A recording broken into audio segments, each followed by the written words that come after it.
Well, speaking of expanding influence, Russian President Vladimir Putin has told leaders from African states meeting in St. Petersburg that Moscow is forgiving $23 billion of debt owed by them. Putin is also promising to maintain grain supplies to the continent and to increase Russia's diplomatic presence there. He's blaming the West for high food prices and inflation after printing money during the pandemic. Putin says the global economic system is going through significant change. The African continent is indeed becoming a new center of power. Its political and economic role is growing exponentially. Everyone will have to take this reality into account. For example, let's look at the initiative by a number of African states on solving the Ukraine crisis, which is an acute problem. We are not shying away from reviewing it. Previously, any mediation missions were monopolized exclusively by countries with so-called advanced democracies. Not anymore. Now, Africa is ready to help solve the problems that seem outside its primary interests. We treat your initiatives with respect and carefully study them. Well, let's speak to our correspondent, Ali Hashim. He joins us now from that summit in St. Petersburg.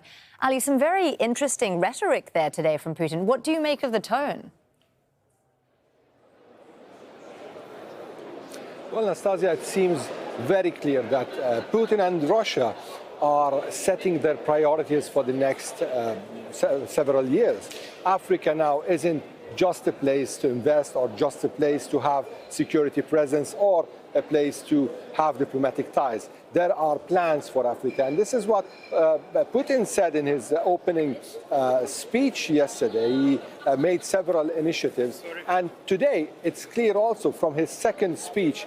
Yesterday he met all the leaders. Today he met 7 leaders in the morning, the ones carrying the Ukraine initiative, Ukraine peace plan.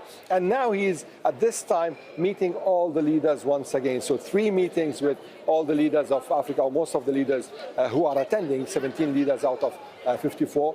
Now, yesterday there were several initiatives. Today also, he mentioned the role Africa is going to play alongside Russia and other countries in creating a new world order, a just world. And also, he recalled the role the Soviet Union used to play in Africa in building energy plants and building factories. And he said that Russia wants to play this role once again.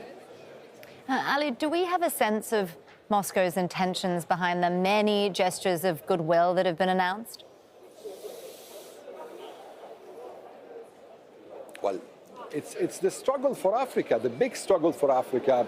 The West, China, Russia, Iran, many countries are trying to set their foot in Africa, to have a footprint in Africa. And we've been hearing in the past years on the Wagner Group, which is a Russian group that's been involved in security matters, whether in CAR, in Central African Republic, in Sudan, in Libya, in Mali, Burkina Faso. And today there are kind of hints or analysis or accusations for the Wagner Group of being kind of implicated in what's happening in Niger. So the Russians have ambitions in Africa. The previous ambitions of the Soviet Union are now carried by President Putin's government. And it seems that this forum that's concluding its activities today, this summit, was one of the main bridges to start this new initiative towards Africa.